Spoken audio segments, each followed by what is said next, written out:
This is not for the many. This is for the few who will listen with the inner ear, who will try to read between the lines and not merely collect phrases. Because what I am giving you now is not theory. It is an inner practice, secret learned through many years at the bedside and in the marketplace, and in the still hours when the calls came and the appearances shouted. And I am saying to you quietly, but with all the authority of experience, that there is a meter inside you, a single gauge you can watch. And if you will watch it, if you will be faithful to it, you will see the picture change without your laying a hand upon the picture. Do you follow that? You may say, I cannot control what comes to me. The letter, the diagnosis, the bank notice, the quarrel, the body sensation. And perhaps at first you cannot, do you see? But you can observe one thing in real time, and that is your reaction. And I tell you, this is the fuel line to the whole picture. Reaction is consent. Reaction is the only handle the appearance has in your consciousness. And when you grasp that, you hold the switch. As your reaction fades, the appearance fades. As your reaction is withdrawn, the seeming cause loses its power. Do you see that? Do you feel the simplicity of that? We are not going to improve the picture. We are not painters working on a canvas of shadows. We are not going to argue with forms, medicate them, flatter them, or fear them. We are going to withdraw our consent from the suggestion behind them. The rule for this whole class, fix it in your heart now so it will carry you through each section, is this. We are not fighting conditions. We are uncovering that there is only one presence and one power.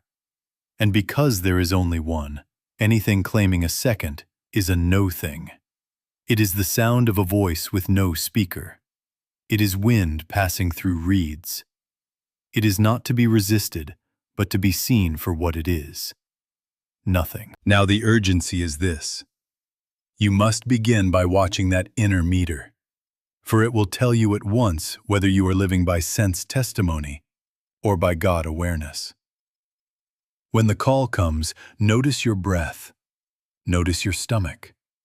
Notice the heat in the face, the words that jump to the tongue. That is the meter rising. That is consent forming. In that very instant, turn not outward, not to a method of fixing, but inward to the one presence. Attend to this. In proportion as your reaction diminishes, the apparition diminishes. In proportion as you rest in the one power, the claim of a second power dissolves of itself. If you can be faithful only to this today, only to this one thing, watch reaction and refuse it audience, you have already begun the work. The appearance lives on your attention. Starve it. The reality lives of itself. Rest there. Do you see that?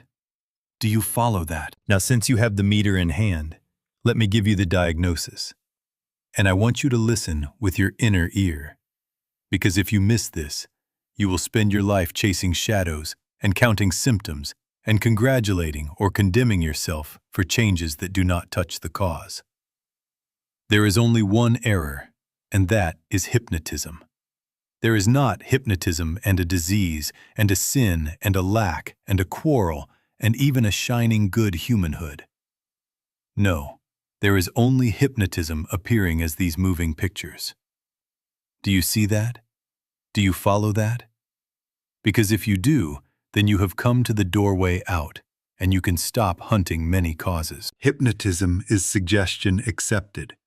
As simple and as devastating as that. The moment you accept sense testimony as authority, you are under the spell. The moment the five senses announce something, and you nod to it as power, you are in the dream. And then you must react, because you have granted status to what claims to be unlike God. And then, of course, your meter jumps. Do you see why the reaction proves the hypnotism? It is not that you have an emotional problem. It is that you have yielded to a second power in consciousness, and the body and the tongue and the thought obey the consent. In other words, you are answering to a voice that has no speaker. As long as you believe there are many errors, you will try to match them with many treatments, and you will become very clever at exchanging costumes on the same actor. But the actor is still on the stage, because the hypnotist has not been dismissed. Do you follow that? The form may improve, and the story may change from tragedy to comedy for a day. But the author of the story, hypnotism, remains on the payroll as long as you believe the story is something. And the proof is that your inner meter still rises when the plot twists. Therefore, reaction is your mercy and your map. It tells you, not that you are weak, but that in that moment you have said yes to the dream. And the correction is not to brace the will, not to arrange the scene, not to modify effects. Because if you treat effects, you are collaborating with the spell. You are moving furniture in a dream house, and 2 more chairs will take the place of one removed. Do you see that the fight is never with a condition, but only with the belief that the condition is something, that the picture has selfhood and law and cause? There isn't any. There is no such thing as disease. There is no such thing as lack. There is no such thing as enmity. There is not even such a thing as good humanhood as a spiritual fact. There is God, the one presence and the one power, and anything that parades as other than that is hypnotism, suggestion without substance. And when you refuse it audience, when you withdraw reaction because you refuse to confer power, the picture begins to blur, the spell begins to break, and the meter settles into stillness. And in that stillness, you will know that the cause has been touched, and the doorway is open. Do you see that? Are you with me? Now let me give you the picture that has saved more lives and more tears than any treatment I ever learned to give. And I want you to listen with the inner ear, if only you will listen, because this is the key that translates diagnosis into freedom. You are driving on a hot afternoon, and you see the ribbon of water shimmering on the road ahead, and it is convincing. So convincing that you can taste the coolness, and you begin to plan how to slow down or swerve, or perhaps you even speed up to get through it quickly. Do you follow that? And as you come closer, the water recedes, and you adjust again, and then, all at once, you are upon it.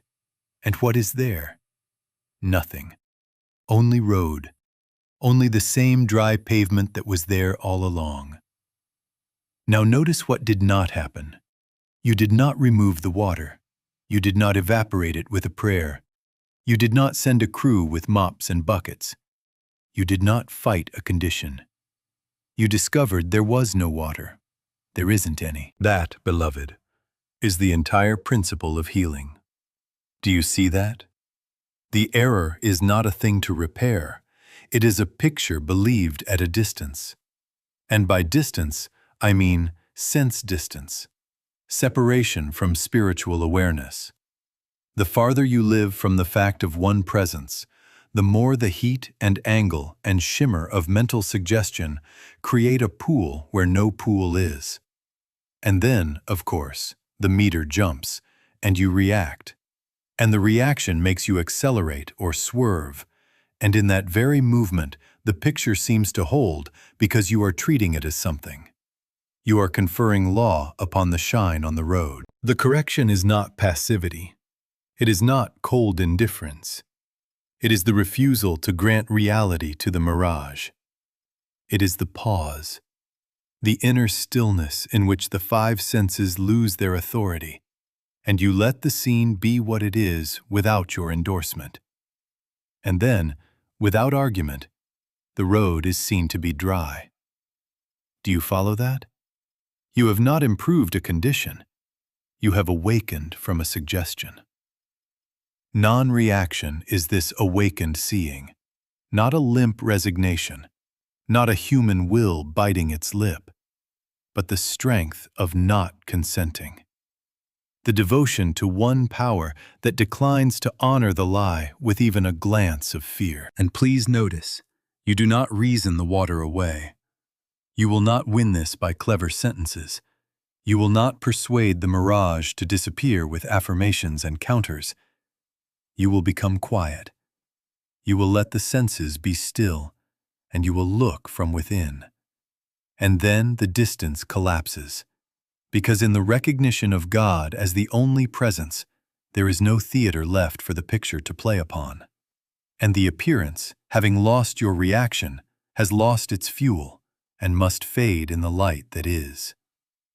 Healing comes exactly there, at the instant you see the mirage as mirage and refuse to fix it. Because there was nothing to fix. There was only your belief to be withdrawn. Do you see that? Are you with me? Now let us lift the hood and look at the engine. Because unless you see the mechanism, you will imagine that reaction is something happening to you and not something happening by your consent. And I want you to listen with the inner ear. Reaction is agreement. Agreement is energy. Energy sustains the sense of reality of the picture. Do you see that?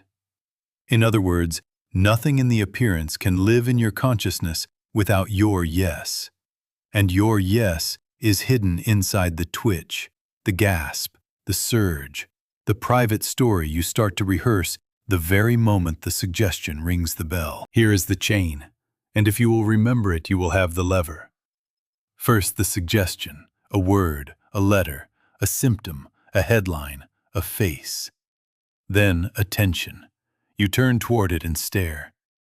Then, emotional reaction. Fear or elation, dread or relief, it does not matter which, because both confess two powers. Then mental rehearsing. You begin to picture outcomes, compose speeches, calculate, defend, justify. Then bodily and situational confirmation. Your voice hardens, your breath shortens, your acts answer to the picture you have been feeding, and the world obliges by echoing your tone. And now you say, "This is my life," when in fact, it is only your agreement running in loops. Do you follow that? As long as the loop runs, the film runs, because the projector is not out there. The projector is your granted power. Your reaction is the light on the reel. Do not miss this. What you call a good reaction is the same tether. If the good news swells you, if the market, the scale, the lab number lifts you, the tether is still in place. You have said, power is in the appearance. And the next reversal will jerk you because you stayed in the two-power universe. Do you see that? You have confessed God and something else, and two cannot abide in one. The practitioner learns to rejoice in God, not in forms.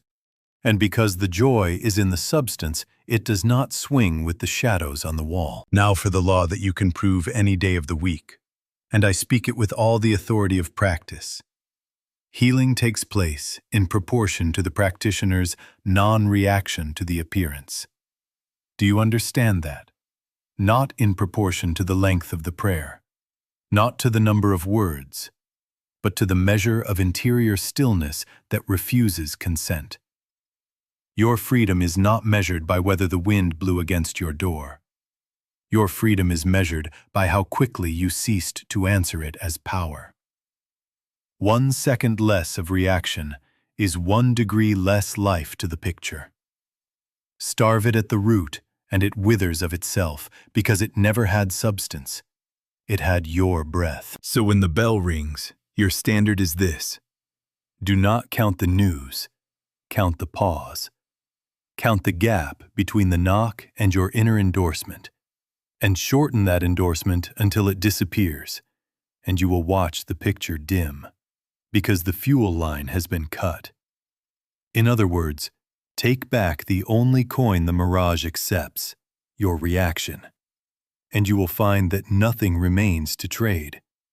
And where the storm shouted, there is quiet, because only the one presence lives here. Do you see that? Are you with me? Now let me correct the great mistake of all religious and metaphysical striving. And I want you to listen with your inner ear. Because if you get this, you will spare yourself years of running in circles. You cannot cure a disease. There isn't any. You cannot fix a life problem. There is only hypnotism appearing as problems. Do you see that? Do you follow that? The moment you begin to mend an effect, you have confessed its cause. You have said by action, there is a power in this picture. And from that confession, the picture draws its next breath. In other words, when you treat effects, you pay the tax that keeps the government of hypnosis in office.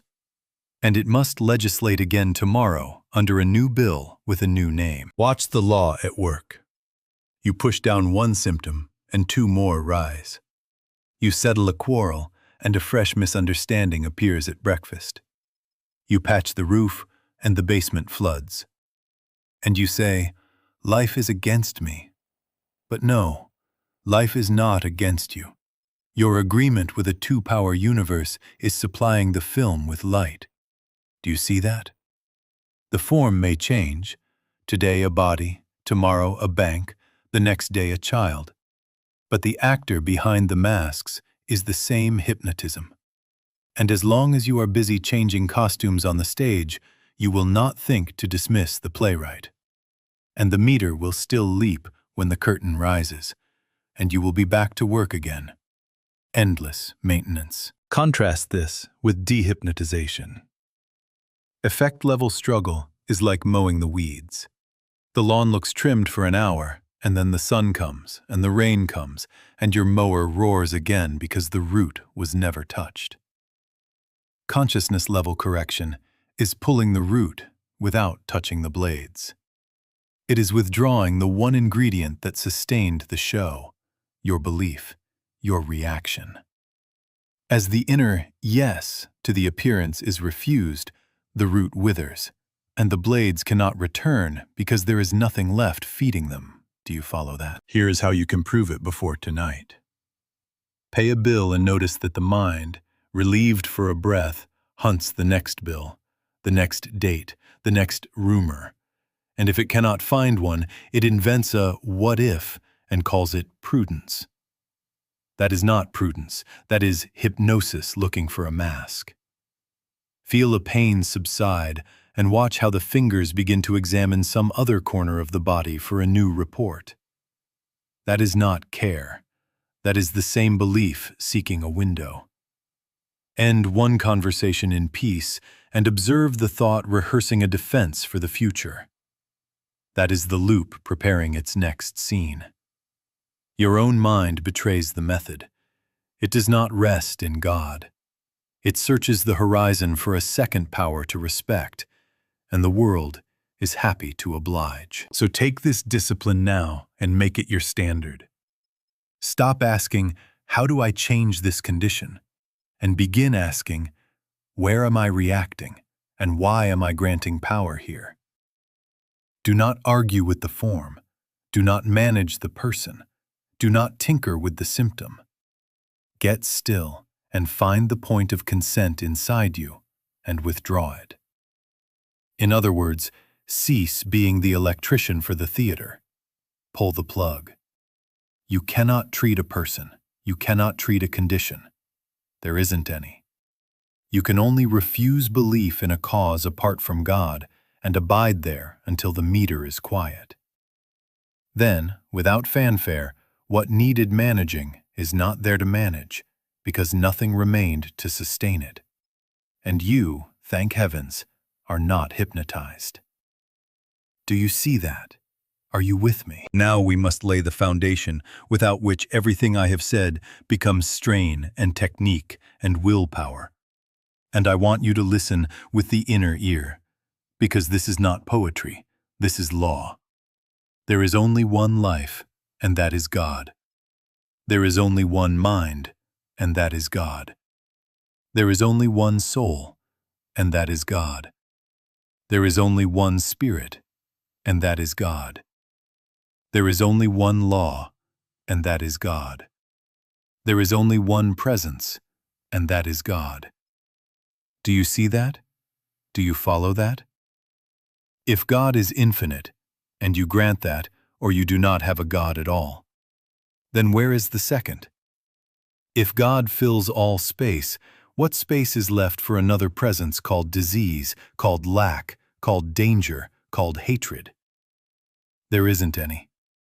Not 1 inch, not 1 instant, not one law outside the one. I am not giving you a hymn. I am giving you the axiom that dissolves the two-power fantasy. If there is infinity, then 2 is a lie. If there is omnipresence, then elsewhere is an illusion. If there is omnipotence, then counterpower is suggestion only. Hypnotism repeating its mantra through the 5 senses. Do you see that? The moment you accept this, not as words but as the standpoint from which you look, the body may shout, the bank may whisper, the newspaper may trumpet, and still your meter remains quiet, because what is there to answer? Non-reaction is not stoic restraint. It is not biting the lip and pretending calm. Non-reaction is the natural atmosphere of one power realized. Where there is nothing present to fear, fear cannot arise. Where there is only God present, there is nothing to hate, nothing to fix, nothing to defend. But I feel it, I see it, you say, and I know you do. And that is why I have told you the senses are the instruments of hypnotism. The 5 senses report the mirage and demand your consent. Spiritual sense reports reality and needs no argument. Do you see that? As long as you enthrone sense testimony, you will live in a 2-power world and try to be brave inside it. The minute you let the senses be still, even for 1 breath, and turn to the withinness of God's presence, the theater darkens because the projector is off, and the claim has no light to live by. I see that which is not visible to the eye. I hear that which is not audible to the ear. I know that which the mind cannot outline. And that knowing is not personal. It is the nature of God knowing itself where you are. So anchor yourself now in a simple stance. When appearances shout, return, quietly, not to a counter-argument, but to the fact of one presence, here, now, all. Do you see how that removes the 2-power world? Say within yourself, not as a charm, but as a recognition, God alone is. And let the breath soften. Let the meter fall. Let the 5 senses wait at the door while the one life fills the room. As you abide there, non-reaction is no longer an achievement. It is the evidence that only God is present as life, as mind, as law. In that presence, suggestion has no witness, and what had seemed a something is found to be nothing. And you, thank heavens, are not hypnotized. Do you see that? Are you with me? Now we come to the exact point at which the spell begins to break.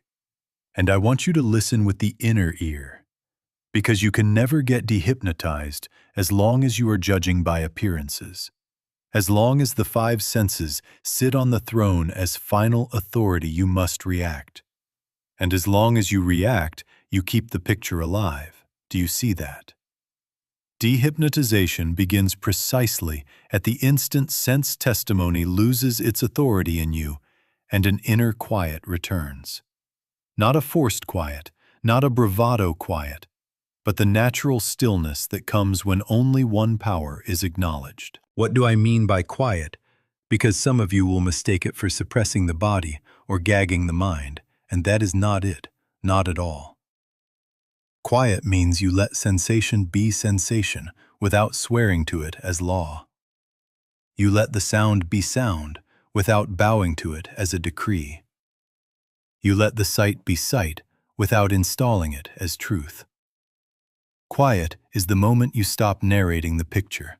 You stop supplying captions and headlines and case histories. You stop telling yourself what this means and what must happen next. In other words, the commentator goes off the air, and the room is left to God. Now, how do we enter that quiet in real time, when the bell rings and the meter begins to jump? Here is the simple inner protocol. Step by step, do you follow this? First, pause. Do not reach. Do not answer. Do not fix. Even 2 heartbeats of halt break the reflex. Second, breathe. 1 easy breath that reminds you of now, not as a technique, but as a loosening of the clutch. Third, notice the surge, the impulse to text, to argue, to defend, to search, to check the pulse, to count the dollars, to rehearse the speech, to open the lab report again. See it as the hypnotic wave seeking your yes. Fourth, release it. Let the wave pass without mounting it. Say within yourself, without strain, I do not consent. God alone is the presence and the power. Fifth, rest, even for a few seconds, in the naked fact of presence. No promises, no pleas, just God is here, and let the 5 senses wait outside while you abide inside.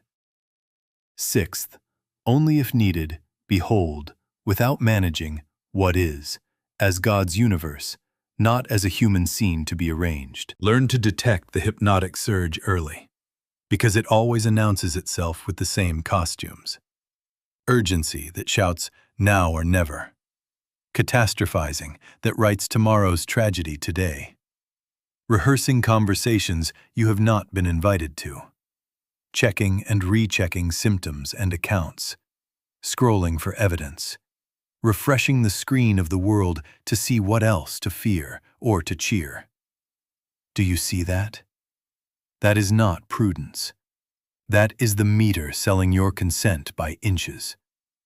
And you can stop the sale by refusing the price. Reaction. Do you see that the battle is won before any outer change? At the instant you cease granting reality to the report. In that very instant, the projector loses its light because you have withdrawn the only bulb it had, your belief. The body may still whisper, the paper may still print, the phone may still buzz, but inside the throne is vacant of a second power.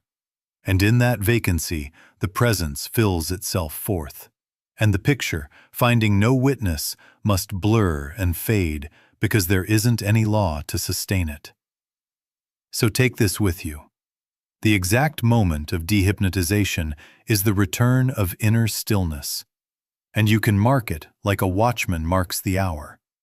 The breath softens. The commentator falls silent, and only God is. And you, thank heavens, are not hypnotized. Do you see that? Are you with me? Now this is where the whole teaching is either lived or merely admired. And I want you to listen with the inner ear, because the moment the news arrives, the diagnosis pronounced in a calm voice, the angry message flashing on the screen, the bill stamped past due, the rejection notice, the rumor that jolts the stomach. That is the altar. That is the place where either you feed the fire of reaction or you let the lamp of presence burn unobstructed. Do you see that? You will not get a rehearsal. This is not a laboratory. This is the street, the office, the kitchen, the clinic. And what you do in the first breaths is everything. So here's the practice in real time. First, do nothing to the picture, and I mean nothing. Do not answer the message, do not compose the argument, do not Google the symptom, do not run to recruit allies. Pause. Let the hands be still. Let the eyes unfix. Second, refuse the strain of denial and refuse the panic of affirmation. Do not pound the table with, "It is not so," and do not try to scream the light into the room with slogans. Do you follow that? Third, turn within exactly as you have learned, and say quietly, not as a spell, not to change the scene, but as a recognition of what is already so. I know there is only God here, only presence, only power. This report is not authority. Then no more words. Rest in that. Now let me show you the difference between suppression and non-reaction. Because if you miss this, you will mistake willpower for worship. Suppression clenches. The jaw tightens, the chest locks, the smile becomes a mask, and under the carpet, the fear runs louder. Suppression says, "I am fine," through gritted teeth, while the mind writes 5 endings to the story. Non-reaction relaxes into awareness. The breath softens of itself. The shoulders sink. The gaze widens. You are not pushing anything away. You are simply not consenting to a second power. Do you see that? Suppression tries to hold a beach ball underwater. Non-reaction lets the water be water and stands on the shore in the knowledge that only the ocean is present. Remain there for 1 honest minute, 30 seconds if that is all you can keep, and watch the signs. The compulsion to reply reduces. The mental movie stops its automatic replay. The ache in the belly loosens. The heat in the face cools. The inner commentator grows quiet. In that very easing, the appearance is losing its fuel because you are no longer giving it the only coin it could spend: your belief, your reaction. And sometimes, often, the outer scene begins to reorganize without your hand upon it. The hostile tone softens in the next message. Another figure appears on the bill you had not seen. A second opinion reverses the first. Or simply, the same facts stand there but have no sting because there is no second power present to wound. Do you follow that? If an action is required, it will come as a quiet next, not as a rush. And you will recognize it by the absence of fear. It will not be managing, it will be beholding move to form. But your job in the very moment of bad news is never to fix the scene. Your job is to refuse reaction and return to the one presence. Count the pause instead of the problem. Let the meter fall instead of the words fly, and you will watch, to your holy surprise, that as non-reaction deepens, the picture fades, because there isn't any law to sustain it where only God is. Do you see that? Are you with me? Now, since you have tasted what it is to let the meter fall in the moment of news, let us make the private inventory. And I want you to listen with your inner ear, because your freedom is revealed by where you still react. Reaction is the map showing you where hypnotism is still believed. Do you see that? There is no condemnation in this. This is revelation. We are not hunting badness. We are locating the little doors by which the suggestion still walks in. And so, quietly, honestly, let me show you 7 places you may be reacting without knowing it. And as you recognize them, you will not fight them. You will pause, release, return, behold, again and again, until the habit of consent thins out and the presence is found to be all. First, mental arguing. The courtroom in the head, where you prosecute and defend and deliver verdicts at 3 a.m. That is reaction in its most respectable clothes. Do you see that? The remedy is not to win the case. The remedy is to adjourn the court. Pause, breathe, say within, I do not consent to a second power. God alone is, and let the case dissolve for lack of a judge. Second, researching compulsively, scrolling, comparing, accumulating a library of sense testimony to prove or disprove the mirage. That is reaction bowing to the 5 senses as oracle. Put the device down. Feel the chair. 1 easy breath. Return to presence, not to ignorance, but to the only mind, and behold, without managing. Third, replaying memories, running yesterday's quarrel through 10 more edits. Fourth, predicting outcomes, writing tomorrow's tragedy before breakfast. Both are the same thread. Time-based hypnotism, hiring your imagination to feed the picture. Do you follow that? Interrupt it gently. Pause. Release the movie. Return to the now where God alone is, and behold the scene as already within the one life. Fifth, blaming self or others, whether by guilt or resentment. Both confess two powers. Both enthrone a person as cause. Catch it. Stop the narrative mid-sentence. Drop the names and faces. Return to the impersonal presence, and behold the I that is God where they appear. And the sting loses its law. Sixth, bargaining with God. If you will do this, I will do that, as if the infinite were a negotiator. That is reaction that believes there is God and a condition too. Let the deal die. Sit in silence and know. God is, and there is not another power to buy. Seventh, seeking constant reassurance, calling, texting, fishing for promises, collecting opinions like charms. That is reaction, asking the world to carry your faith. Withdraw the hook. Turn within. Rest until the breath softens and the meter quiets. The only reassurance is God realized. And now, watch the counterfeit of spiritual talk, frantic affirmations, performing positivity, forcing gratitude over a trembling heart. That is still reaction, a louder costume for the same fear. When you feel strain in the words, drop them. Pause. Release the performance. Return to the still fact of presence, and behold, wordlessly if you can. Most hidden of all is identity reactivity, the whisper, I am a sick person, an anxious person, an unlucky person. That is reaction crystallized into a mask. There is no such person. There isn't any. There is only God being itself as the I of you.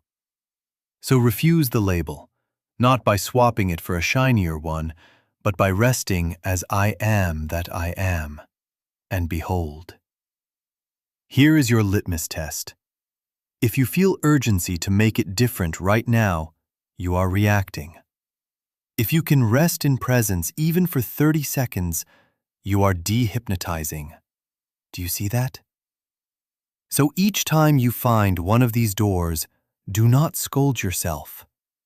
Pause, release, return. Behold, again and again, until the door forgets to open, and the house is quiet because only God is at home. Are you with me? Now we pass from mending ourselves to true practice. And I want you to listen with the inner ear, because this is the inner teaching. We are not in self-help. We are not polishing humanhood. We are not upgrading the mirage to a prettier picture. Do you see that?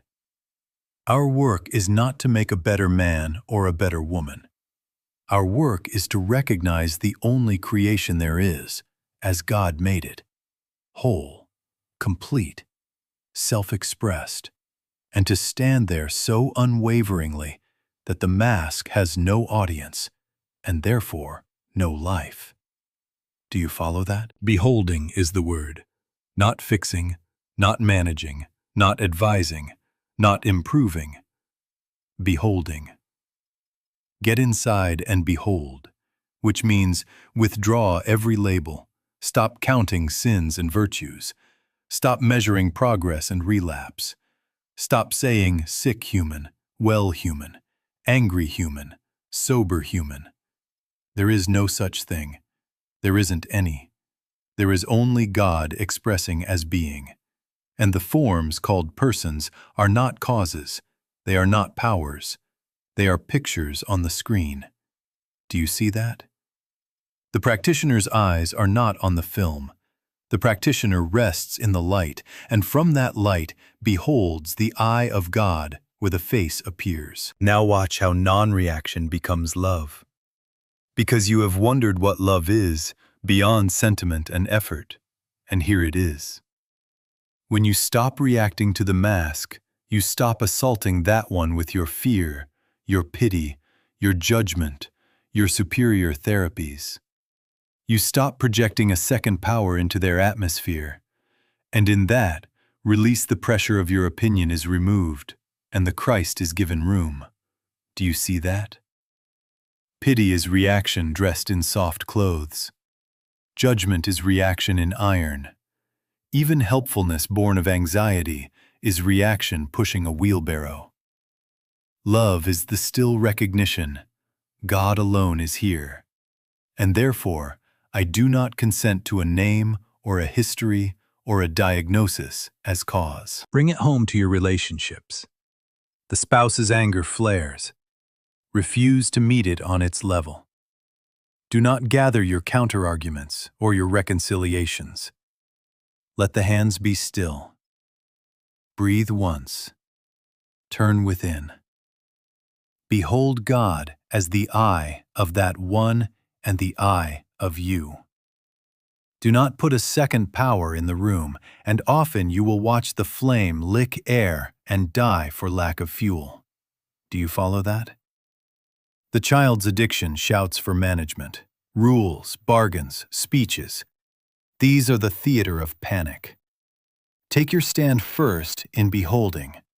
God alone is presence and power, and from that quiet, any action that appears will not be management, it will be clarity without fear. The critic at the office sharpens words. Do not swallow the hook. Listen with the inner ear for the presence that fills all space. Recognize no power in words to wound.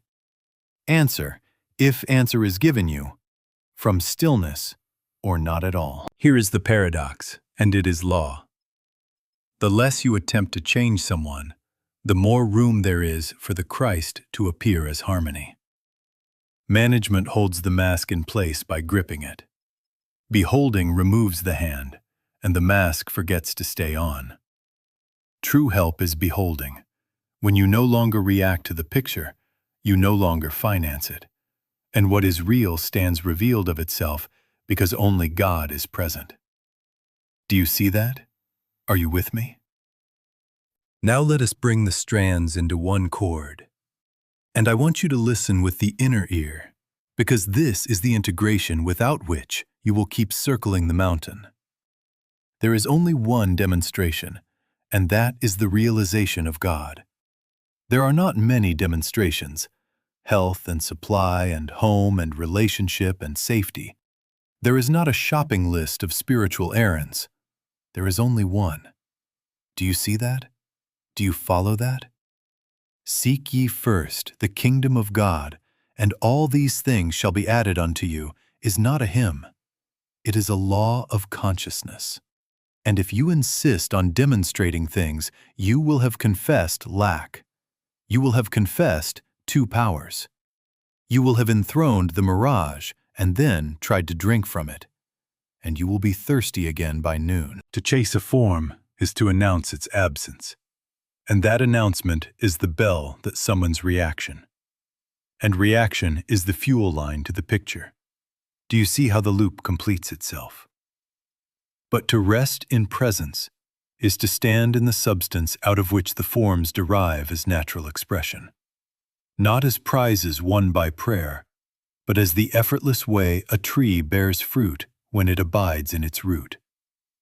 If you have mahogany, you do not beg for a table or a chair.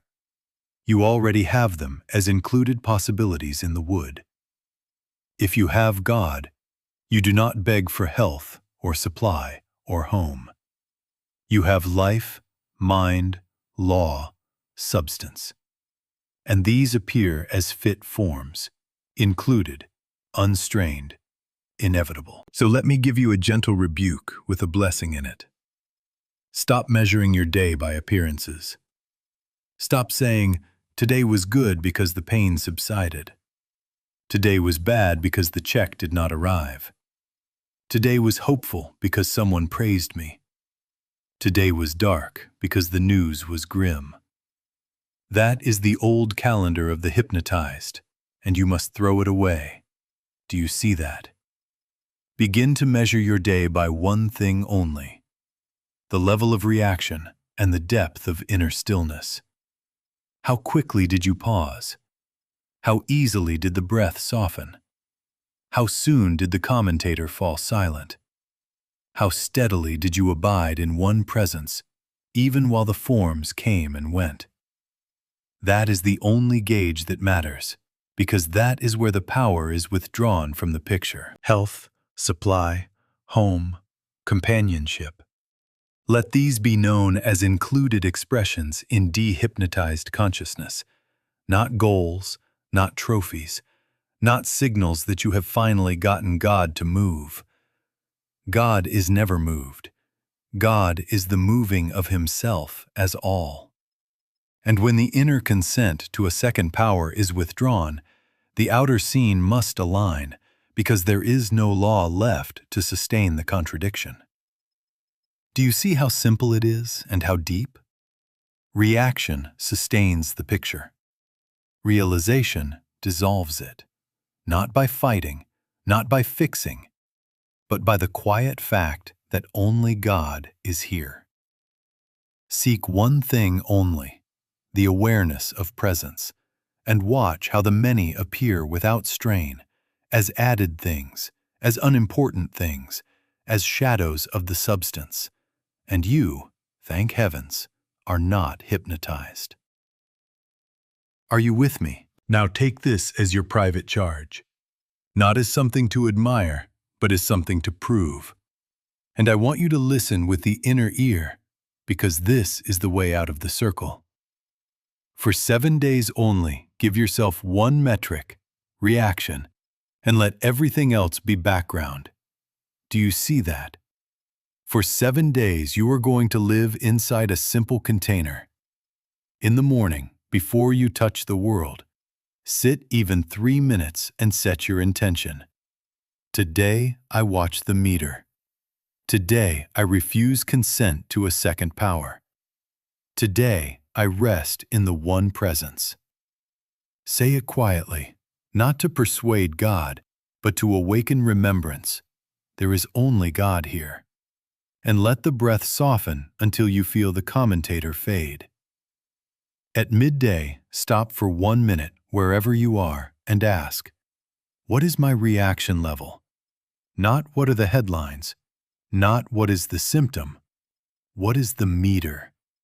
And if it is high, pause, breathe, return.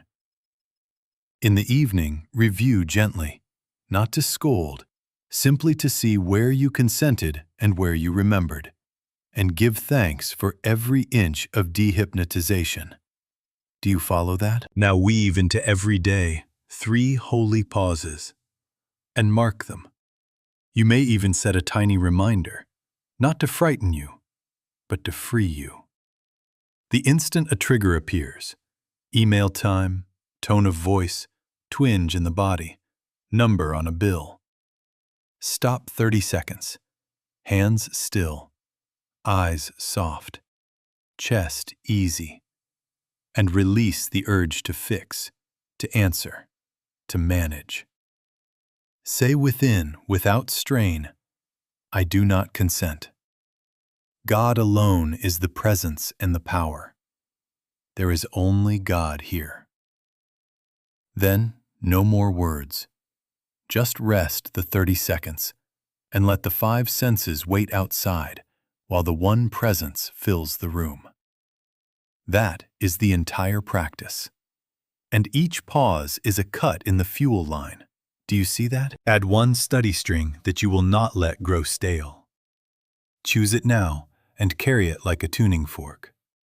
There is only God here. Do not chant it nervously. Touch it as you would touch the pulse to remember aliveness. When the mind starts decorating it, stop. Let the statement stand naked. Let it say itself, and listen with the inner ear. One sentence kept fresh will do more than a library that has become slogans. Do you follow that? And now a loving warning. Because hypnotism will test the edges. It will offer new pictures, louder pictures, respectable pictures, to provoke you into reaction. And you must not be surprised. There is nothing new in it. There isn't any power in it. If you forget and react, do not add a second reaction by condemning yourself. Simply see it. Pause. Release. Return. Behold. As reaction decreases, you will quietly witness the picture losing its authority, because there is no law left to sustain it where only God is. Do you see that? So let us be still now, just for a breath, and let the senses be quiet. Let the inner ear open. Let the One announce itself where you are. No effort, no argument, just I am. Carry this stillness into your 7 days and watch the proof unfold, not as a drama, but as dawn. My blessings go with you. Blessings and aloha.